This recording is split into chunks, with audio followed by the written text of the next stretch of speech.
महाराष्ट्रातील महत्त्वाच्या बातम्या फक्त 10 मिनिटात। या चॅनेलला अजूनही सबस्क्राईब केलं नसेल तर आत्ताच करा।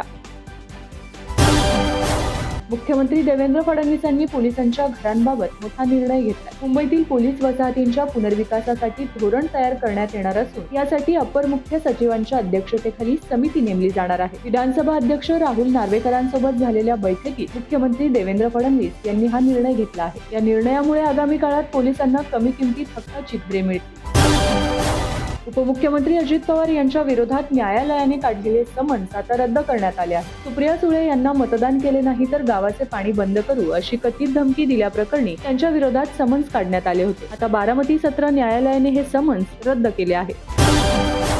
विधानसभेत लाडकी बहीण योजनेच्या मुद्द्यावरून चर्चा झाली। यावेळी विरोधी पक्ष नेत्यांनी 2100 रुपये कधी मिळणार असा प्रश्न विचारला होता। त्यावर उपमुख्यमंत्री एकनाथ शिंदेंनी महत्त्वाचं वक्तव्य केले। योग्य वेळ आल्यावर 2100 रुपये देऊ असं त्यांनी म्हटलं आहे। विभागीय आयुक्त, जिल्हाधिकारी आणि मुख्य कार्यकारी अधिकारी यांना मंत्र्यांना थेट बैठकीला बोलवता येणार नाही असे आदेश मुख्यमंत्री देवेंद्र फडणवीस यांनी काढले आहेत। मंत्र्यांना या अधिकाऱ्यांना बैठकीला बोलवायचे असेल तर मुख्यमंत्री कार्यालयाची पूर्व परवानगी घ्यावी लागणार आहे असे निर्देश सामान्य प्रशासनाने काढले आहेत। 20 lakh square feet global capability centre महाराष्ट्रात उभारण्यात येणार असून 45,000 लोकांना जीसीसीद्वारे थेट रोजगार मिळणार असल्याची माहिती मुख्यमंत्री देवेंद्र फडणवीस यांनी दिली आहे। याशिवाय मायक्रोसॉफ्ट महाराष्ट्रात 17.5 अब्ज डॉलरची गुंतवणूक करणार असल्याचं देखील मुख्यमंत्र्यांनी सांगितलं आहे। या निधीचा वापर AI, क्लाउड आणि डेटा सेंटर यांसारख्या पायाभूत सुविधा मजबूत करण्यासाठी केला जाणार आहे। यामुळे भारतात AI साठी मजबूत पायाभूत सुविधा निर्माण होतील व लाखो लोकांना नवीन कौशल्य शिकवली जातील।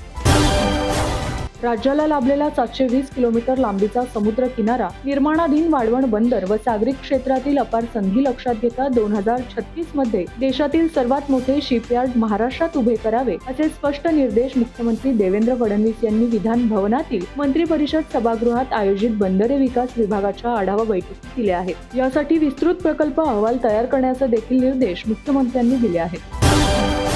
राज्यात पुढील काही दिवसात महापालिका निवडणुकांसाठी राज्य निवडणूक आयोगाकडून कार्यक्रम जाहीर करण्यात येणार आहे। नगरपंचायत आणि नगर परिषदेनंतर होत असलेल्या महापालिका निवडणुकीसाठी प्रत्येक पक्षाकडून जोरदार तयारी सुरू करण्यात आली आहे। यातच आता भाजप आणि शिवसेनेने मोठा निर्णय घेत सर्व महापालिका निवडणुका महायुती म्हणून लढण्याचा निर्णय घेतला आहे। 11 डिसेंबरला उपमुख्यमंत्री एकनाथ शिंदे आणि भाजप प्रदेशाध्यक्ष रवींद्र चव्हाण यांच्यात बैठक पार पडली। या बैठकीत मुंबई, ठाण्यासह महत्त्वाच्या महापालिकेत युती म्हणून लढण्याचा निर्णय घेण्यात आला आहे। काँग्रेसचे ज्येष्ठ नेते तथा माजी केंद्रीय गृहमंत्री शिवराज पाटील चाकूरकर यांचे आज निधन झाले आहे। वयाच्या 90व्या वर्षी त्यांनी अखेरचा श्वास घेतला। गेल्या काही दिवसांपासून ते आजारी होते, त्यांच्यावर उपचार सुरू होते। अखेर 12 डिसेंबर रोजी त्यांनी राहत्या घरी अखेरचा श्वास घेतला।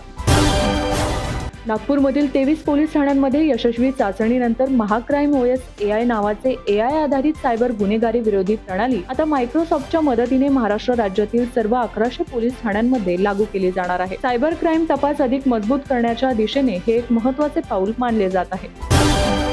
विधिमंडळाच्या पावसाळी अधिवेशनादरम्यान राष्ट्रवादीचे आमदार जितेंद्र आव्हाड आणि भाजप आमदार गोपीचंद पडळकर यांच्या कार्यकर्त्यांनी विधान भवनाच्या लॉबीत हाणामारी केल्याप्रकरणी आव्हाड यांचे कार्यकर्ते नितीन देशमुख आणि पडळकर यांचे कार्यकर्ते सर्जेराव टकले यांना 2 दिवस दिवाणी कारावासाच्या शिक्षेची शिफारस केली आहे। त्याचप्रमाणे मुंबईसह नागपूर विधान भवनाच्या आवारात प्रवेश करण्यासही दोघांवर बंदी घालण्याची शिफारस करण्यात आली आहे। राज्यातील TET बाधित शिक्षकांच्या संदर्भात राज्य सरकारने गुरुवारी मोठा निर्णय घेतलाय। गुरुवारी सभागृहात बोलताना राज्याचे शालेय शिक्षण राज्यमंत्री पंकज भोयर यांनी मोठी घोषणा करत TET बाधित शिक्षकांसाठी राज्य सरकारने समिती स्थापन करण्याचा निर्णय घेतला आहे। सुप्रीम कोर्टाच्या नियमामुळे TET परीक्षा बंधनकारक झाल्याने 1.5 लाख शिक्षकांवर टांगती तलवार आहे।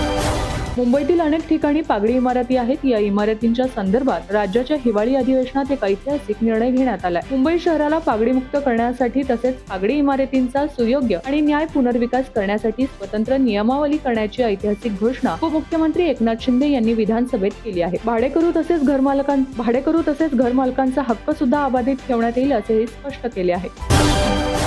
महाराष्ट्राला लवकरच आणखी एक नवीन महामार्ग मिळणार आहे। कल्याण ते लातूर द्रुतगती महामार्गाला सरकारने हिरवा कंदील दिला आहे। हा महामार्ग तयार झाल्यानंतर कल्याण, ठाणे ते लातूर हा प्रवास फक्त 4 तासांमध्ये होणार आहे।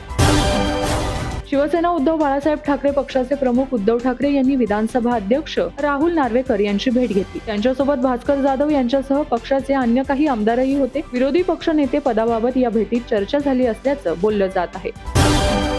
मुंबईत राष्ट्रवादी काँग्रेस नवाब मलिकांच्या नेतृत्वाखाली महापालिकेच्या निवडणुकीला सामोरे जाणार असेल तर ते आपल्याला मान्य होणार नाही असे भाजपने स्पष्ट केले आहे. भाजपचे मुंबई अध्यक्ष अमित साटम यांनी याबाबत पत्रकारांशी बोलताना आपली भूमिका स्पष्ट केली आहे. त्यामुळे राष्ट्रवादी काँग्रेस मलिकांबाबत काय भूमिका घेणार याकडे सर्वांचेच लक्ष लागले आहे.